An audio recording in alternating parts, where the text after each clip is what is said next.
क्रिसमसको त्यो रात डिसेम्बर 24 सन् 2008 क्यालिफोर्नियाको एउटा शान्त सम्पन्न बस्ती। घर घरमा झिलिमिली बत्ती झलमलाइरहेका थिए।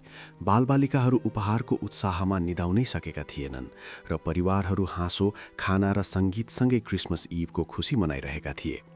त्यही माहौलमा एक घरभित्र लगभग 25 जना मानिसहरू भेला थिए, खानपिन, कुराकानी र पारिवारिक पुनर्मिलनमा मग्न।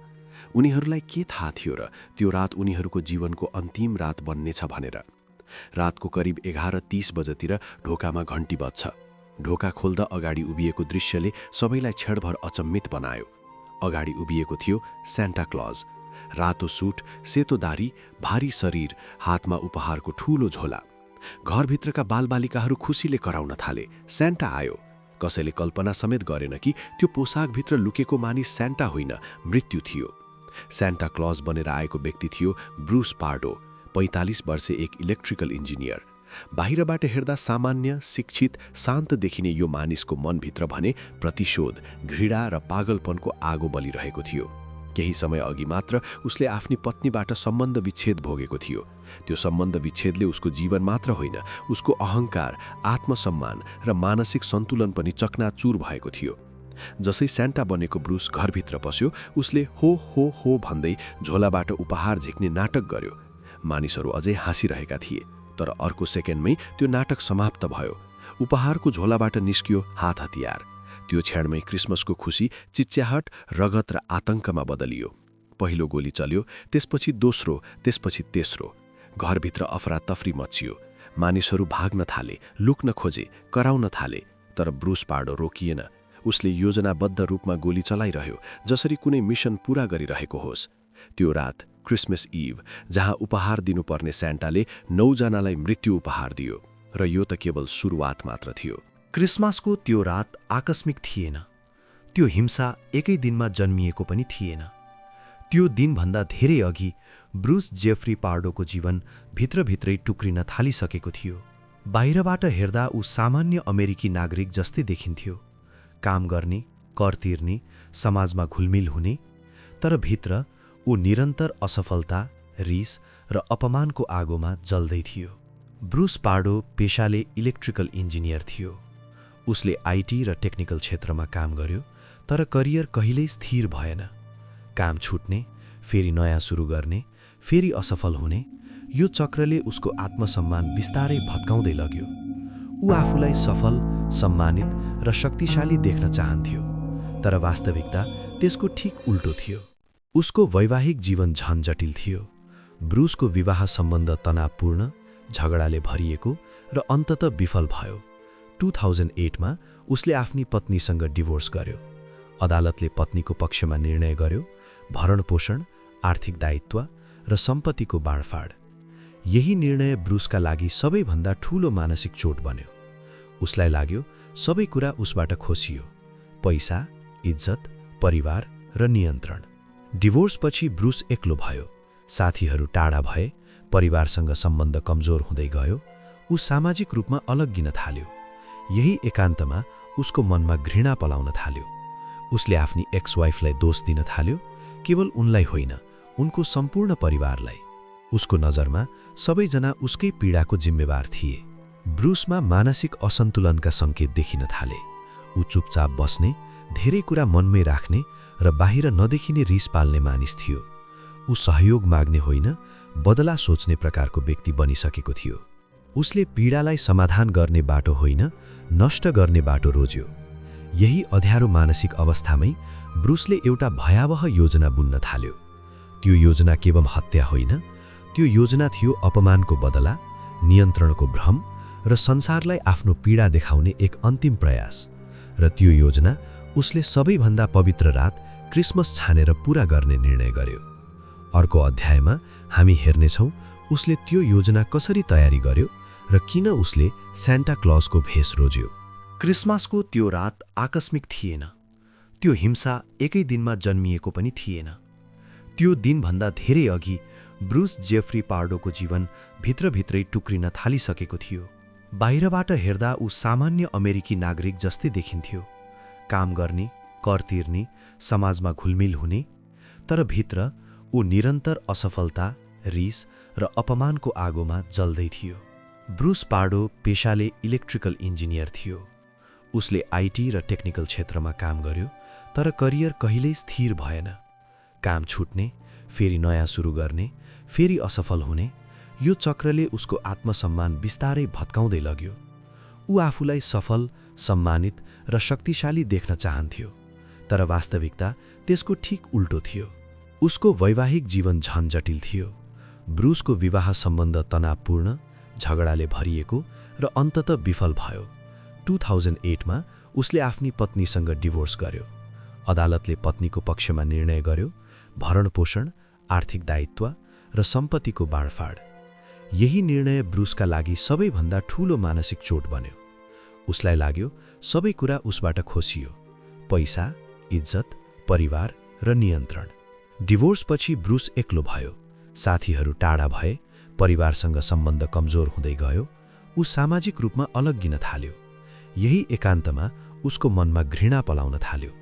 उसले आफ्नी एक्स-वाइफलाई दोष दिन थाल्यो, केवल उनलाई होइन, उनको सम्पूर्ण परिवारलाई।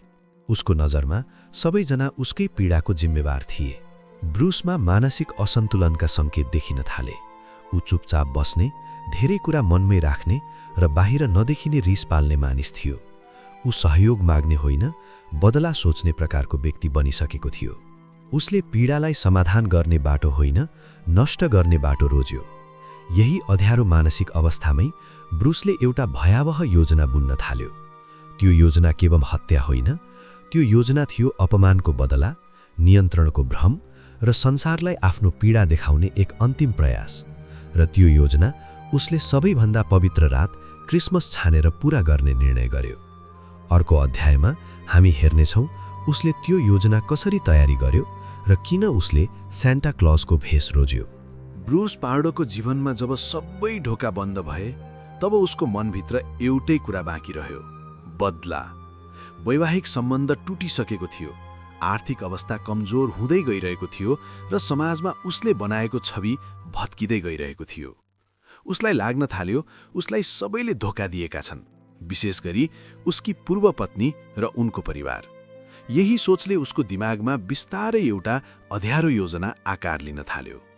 ब्रुसलाई थाहा थियो क्रिसमस, त्यो दिन जब सबै परिवार एकै ठाउँमा भेला हुन्छन्, जब ढोका खुला हुन्छन्, जब कोही पनि शङ्कालु हुँदैन। उसले यही दिन रोज्यो, किनकि उसले केवल मानिस मार्न चाहेको थिएन, उसले उत्सवलाई नै नरसंहारमा बदल्न चाहन्थ्यो। उसले चाहेको थियो खुसीलाई डरमा, हाँसोलाई चिच्याहाटमा र मायालाई मृत्युमा। उसले योजना एकै दिनमा बनाएको थिएन, हप्तौं महिनौसम्म उसले सोच्यो कसरी प्रवेश गर्ने, कसरी सबैलाई एकैचोटि नियन्त्रणमा राख्ने, कसरी भाग्ने। तर सबैभन्दा डरलाग्दो कुरा के थियो भने उसले आफूलाई निर्दोष देखाउने उपाय पनि सोचिसकेको थियो। उसले निर्णय गर्यो सान्ता क्लज, क्रिसमसको प्रतीक, बच्चाहरूको सपना र वयस्कहरूको मुस्कान, यही पोसाकभित्र ऊ लुकेको थियो। उसले सान्ता सुट किन्यो, तर त्यो साधारण पोसाक थिएन। उसले त्यसलाई संशोधन गर्यो, कोटभित्र हतियार लुकाउने ठाउँ बनायो, बेल्टभित्र गोली राख्ने व्यवस्था गर्यो। हातमा समाउने गिफ्ट ब्याग वास्तवमा उपहार थिएन, त्यसभित्र थियो बन्दुक र गोली। उसले अभ्यास पनि गर्यो कसरी छिटो निकाल्ने, कसरी नरोक्किने, कसरी नहच्किने। उसले आफ्नो लक्ष्य सूची बनायो, पहिलो को हुने, दोस्रो को, कसले भाग्न सक्छ, कसले चिच्याउन सक्छ। यो कुनै भावनात्मक विस्फोट मात्र थिएन, यो योजनाबद्ध नरसंहार थियो। उसले आफूलाई सम्झायो यो न्याय हो, यो सजाय हो। उसले आफूलाई पीडित ठान्दै अरूलाई अपराधी बनायो। क्रिसमस नजिकिँदै गइरहेको थियो, बाहिर बत्तीहरू झिलिमिली थिए, घरहरूमा सजावट थियो, तर ब्रुसको दिमागमा कुनै उज्यालो थिएन। त्यहाँ केवल अध्यारो थियो र त्यो अध्यारो उसले अरूको जीवनमा पनि फैलाउने निर्णय गरिसकेको थियो। क्रिसमसको रात अब केवल उत्सव रहने थिएन, त्यो रात मृत्यु उपहार बनेर आउने थियो। डिसेम्बर 24, 2008 क्यालिफोर्नियाको कोभिना सहर, क्रिसमस इभको रात। घरभित्र बालबालिकाको हाँसो थियो, टेबलमा केक र खाना तयार थियो र परिवारका सदस्यहरू क्रिसमसको खुसी मनाइरहेका थिए। कसैले कल्पना पनि गरेको थिएन आज यही घरमा इतिहासकै सबैभन्दा डरलाग्दो क्रिसमस अपराध हुन लागेको छ। रात करिब 11:30 बजी ढोकामा घन्टी बज्यो। सबैको ध्यान ढोकातिर गयो। ढोका खोल्ने बित्तिकै बाहिर सान्टा क्लज उभिएको थियो। पुरै रातो सुट, सेतो धारी, हातमा उपहारको झोला। घरभित्र खुसीको लहर दौडियो। सान्टा आइसक्यो भन्दै बालबालिका कराउन थाले। कसैलाई शङ्का लागेन, किनकि क्रिसमसको रात सान्टा देखिनु अस्वाभाविक थिएन। तर त्यो सान्टा थिएन। त्यो मानिस थियो, ब्रुस पार्डो। ब्रुस शान्त रूपमा घरभित्र पस्यो। सबैको ध्यान उसैतिर थियो। केही सेकेन्डसम्म समय स्थिर जस्तै भयो। अनि अचानक झोलाबाट उपहार होइन, बन्दुक निस्कियो। पहिलो गोली सिधै 8 वर्षको बालकको अनुहारमा लाग्यो। त्यो क्षणमा खुसी, हाँसो, उत्सव सबै एकैपटक च्यातियो। कोठा चिच्याहटले भरियो। मानिसहरू भाग्न खोजे, कोही टेबलमुनि लुक्न खोजे, कोही ढोकातिर दौडिए। तर ब्रुस रोकिएन।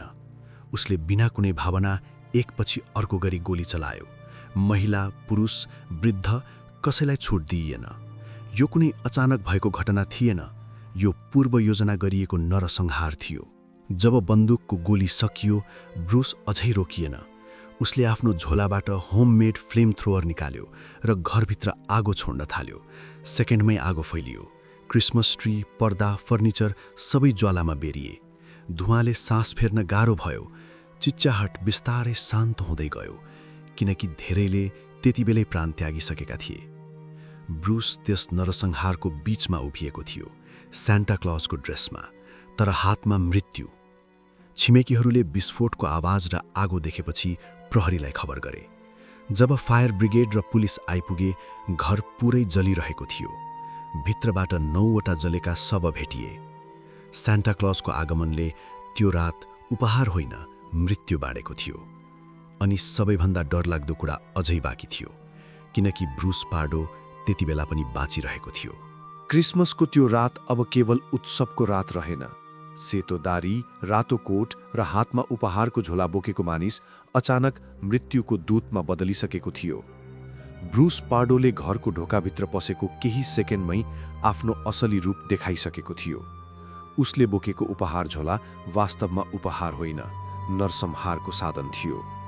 झोलाबाट उसले सेमी अटोमेटिक हतियार निकाल्यो र कुनै चेतावनी बिना गोली चलाउन थाल्यो। पहिलो गोलीले नै त्यो घरभित्रको खुसी, हाँसो र क्रिसमसको उज्यालोलाई च्यातेर अन्धकारमा फालिदियो। मानिसहरूलाई सुरुमा के भइरहेको छ भन्ने नै थाहा भएन। धेरैले यसलाई मजाक ठाने, कसैले नाटक सम्झिए। तर जब पहिलो मानिस भुइँमा लड्यो र रगत बग्न थाल्यो, तब मात्र सत्य सबैको अगाडि नाङ्गो भएर उभियो। घरभित्र अफरातफरी मच्चियो। कोही ढोकातिर दौडिए, कोही बच्चाहरूलाई बचाउन खोजे, कोही भुइँमा ढल्किएर ज्यान जोगाउने प्रयास गर्न थाले। तर ब्रुस पार्डोको आँखामा कुनै दया थिएन। उसका लागि त्यो घर अब परिवारको जमघट थिएन, त्यो उसको बदला पूरा गर्ने रङ्गमञ्च थियो। उसले एकपछि अर्को गर्दै गोली चलाइरह्यो। गोलीसँगै आगो पनि सुरु भयो। पार्डोले घरमा पेट्रोल र अन्य ज्वलनशील पदार्थ छर्किएको थियो। केही क्षणमै भर आगोको भुण्डमा परिणत भयो। आगोको ताप, धुवाँ र चिच्याहटले वातावरण नरक जस्तै बन्यो। मानिसहरू गोलीबाट बच्न खोज्दा आगोले घेर्दै गयो। कतिपय बाहिर निस्कन सफल भए, तर धेरैको भाग्य त्यही घरभित्र समाप्त भयो। छिमेकीहरूले चिच्याहट सुने, आगोको ज्वाला देखे र आपतकालीन सेवामा फोन गरे। तर जबसम्म दमकल र पुलिस पुग्थे, धेरै ढिला भइसकेको थियो। त्यो घर जुन केही मिनेट अघि हाँसो र क्रिसमस गीतले भरिएको थियो, अब लास, रगत र जलेको गन्धले भरिएको थियो। ब्रुस पार्डो भने त्यो नरसंहारपछि पनि रोकिएन। उसले आगो बलिरहेको घरलाई पछाडि छोड्दै त्यहाँबाट निस्कियो। सान्टा क्लजको भेषमा आएको त्यो मानिस अब अमेरिकाको सबैभन्दा डरलाग्दो क्रिसमस हत्याकाण्डको मुख्य पात्र बनिसकेको थियो। त्यो रात क्रिसमसको खुसी इतिहासमै सबैभन्दा रक्तरञ्जित अध्यायमा बदलिएको थियो। क्रिसमसको त्यो रात अब पूर्ण रूपमा नर्कमा बदलिसकेको थियो। घरभित्र आगो दन्किरहेको थियो। मानिसहरूको चिच्याहट, बारुदको गन्ध र जलेको काठको धुवाँले पुरै छिमेक ढाकिएको थियो। ब्रुस पार्डोले आफ्नो काम सकिएको ठानेको थियो। उसको योजना यही समाप्त हुने थिएन, किनकि उसले मर्नु अघि अझ धेरै कुरा गर्न बाँकी थियो। सान्टा क्लजको लुगा लगाएको त्यो हत्यारा अब चुपचाप घरको ढोका पार गर्दै बाहिर निस्कियो। मानौ उसले कुनै सामान्य पार्टी छोड्दैछ। बाहिर निस्कँदा उसको स्यान्टा सुट पुरै जलेर कालो भइसकेको थियो। नक्कली दारी बग्लिएको थियो, छालामा टाँसिएको प्लास्टिकले उसको अनुहार पोलिरहेको थियो। उसले आफ्नो कारसम्म पुग्ने प्रयास गर्यो, तर त्यो स्यान्टा कस्ट्युम उसकै लागि फन्दा जस्तै बनेको थियो। सुट अत्यन्तै भारी थियो, जलेर टाँसिएको थियो, हिँड्न समेत गाह्रो भइरहेको थियो। पीडामा चिच्याउन चाहेर पनि उसले आवाज निकाल्न सकेन, किनकि उसको दिमागमा एउटा मात्र कुरा थियो, भाग्नु। ब्रुस पार्डोले कारमा बसेर ड्राइभ सुरु गर्यो। उसले पहिले नै अर्को योजना बनाइसकेको थियो। उसले विश्वास गरेको थियो कि यदि ऊ जिउँदै बच्यो भने अर्को ठाउँमा गएर आफूले बाँच्नुपर्ने अन्तिम क्षणहरू आफ्नै तरिकाले बिताउनेछ। तर भाग्ने क्रममा उसले थाहा पायो ऊ गम्भीर रूपमा घाइते भइसकेको थियो। उसको शरीर आगोले पोलिएको थियो र स्यान्टा सुटभित्र पसिना, रगत र जलन मिसिएर असह्य पीडा दिइरहेको थियो। ऊ घरबाट टाढिँदै गयो, तर पुलिस साइरनको आवाज नजिकिँदै थियो। छिमेकीहरूले आगो देखिसकेका थिए। आपतकालीन सेवाहरू अलर्ट भइसकेका थिए। ब्रुस पार्डोले महसुस गर्यो उसले भागे पनि धेरै टाढा जान सक्ने छैन। स्यान्टा क्लज बनेर आएको त्यो मानिस अब अपराधीको रूपमा एक्लो कारभित्र बसिरहेको थियो। चारैतिर अँध्यारो र दिमागभित्र अन्तिम सोचहरू। ऊ आफैलाई सम्झाइरहेको थियो यो सबै बदला थियो, न्याय थियो उसको दृष्टिमा, तर वास्तविकता फरक थियो। ऊ अब केवल एक थाकेको, जलेको र हारिसकेको मानिस थियो। कार चलाउँदै गर्दा उसको सास गह्रो हुँदै गइरहेको थियो। उसले भाग्न खोज्यो, तर भागाइले उसलाई मुक्त गर्न सकेन। यो भाग्ने प्रयास नै उसको अन्तिम यात्राको सुरुवात थियो।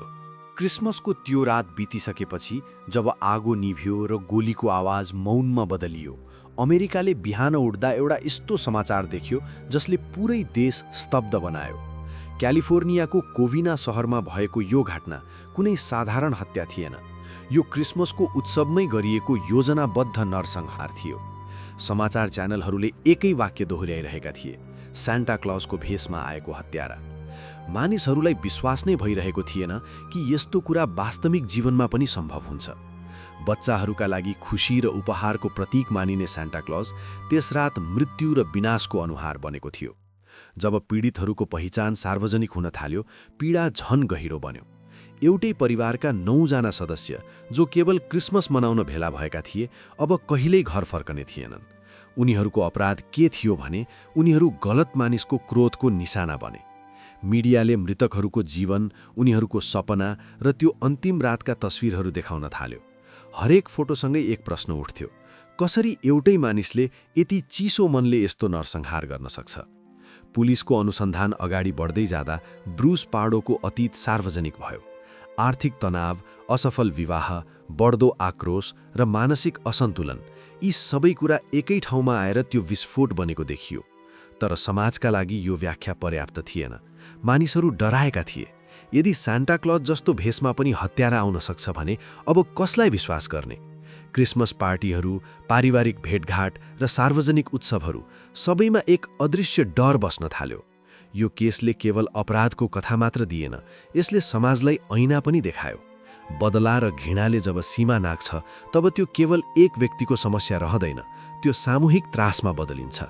सान्टा सुट म्यासेकर नामले चिनिने यो घटना आज पनि अमेरिकाको सबैभन्दा डरलाग्दो क्रिसमस अपराधका रूपमा सम्झिन्छ, किनकि यसले हामीलाई सम्झायो वास्तविक राक्षस कहिलेकाहीँ मास्क, हाँसो र उपहारको आवरणभित्र लुकेर आउँछ। ब्रुस पार्डोको मृत्युले कथा समाप्त भएको जस्तो देखिए पनि यो घटनाले छोडेको घाउ अमेरिकाको समाजमा धेरै वर्षसम्म बाँकी रह्यो।